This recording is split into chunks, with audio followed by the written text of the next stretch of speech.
gudoomiyaha xiriirka kubadda cagta Somaliland Fuad Ahmed Ali ayaa ku dhawaaqay 7 xubnood ee loo soo xulay inay kala xulaan tababaraha Somaliland iyadoo uu sheegay tababarayaashu inay soo xareysan doonaan qof kasto kriteeriyada buuxiyana uu soo xareysan doono CV-giisa waxa uu sidoo kale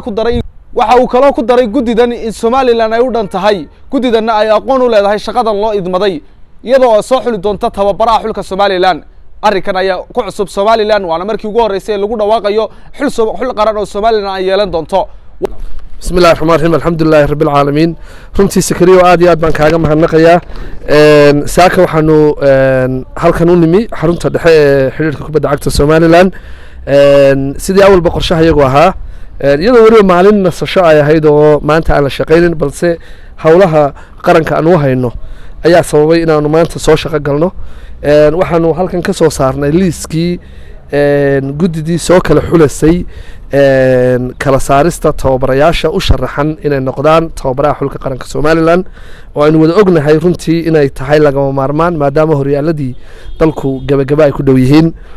sidoo kale rabo horyaalada dalka gabi ahaan ka wada qabsoomay iyo Champions League inoo qabsoomi doona bilaha soo socda in laga xulo dhalinyaradii matalaad xulka qaranka Somaliland gudidu waxay kala noqonaysaa sidan gudoomiye ku-xigeenka ayaa gudida gudoomiye u noqonaya mudane Khadar Xuseen Jaamac Jilaal sidoo kale gudida waxa xubinka Jamaal Mahdi Xaashi sidoo kale waxa isna ku jira Ismaan Xaaji Umar Luqmaan waxa kamida Maxamed Umar Abdi Xato waxa kamida gudida isna Farxaan Ismaan Bookh oo loo yaqaano Faarax Bookh Farxaan Bookh aan iraahdo Farxaan Bookh waa Farxaan Ismaan Faarax Bookh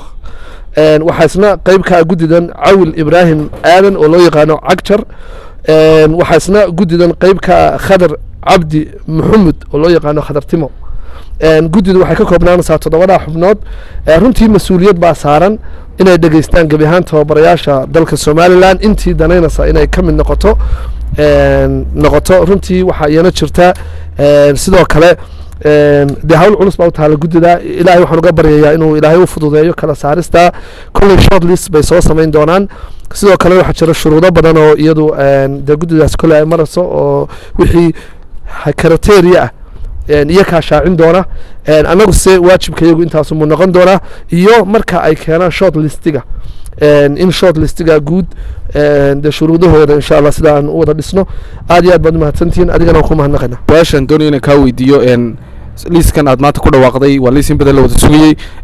liiskan wuxuu noqon doonaa tababaraha iyo gudidan kuwii soo xuli lahaa ciyaartoyda liiskan waxaad ka soo xusheen guud ahaan Somaliland oo dhan bal iyadana taayna noo fasirtay runtii aad iyo aad baad mahadsan tahay liiskani waa khubaro aqoon u leh ciyaaraha dalka sidoo kale aqoon u leh gabi ahaan dalka Somaliland oo micnaheedu waxa weeye min tuulo ilaa min degmo ilaa caasimada ka soo kala jeeda oo runtii fahamsan meel walba oo tababare ama ciyaartoy jiro laakiin mas'uuliyadoodu waxay noqon doontaa iyagu inay kala saaraan tababaraha ama tababarayaasha danaynaya inay noqdaan oo kriteeriya ay ku kala saaraan laakiin gudidan dabcan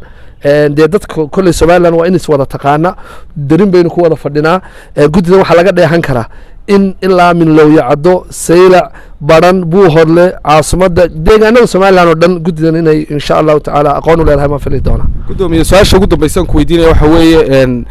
tababaruhu ma wuxuu ku koobnaan doonaa dadka wadanka degan ee ciyaartoyda aqoonta u leh mise waxa iman doona qof kasto aqoon u leh baa soo xareysan doona si fiigan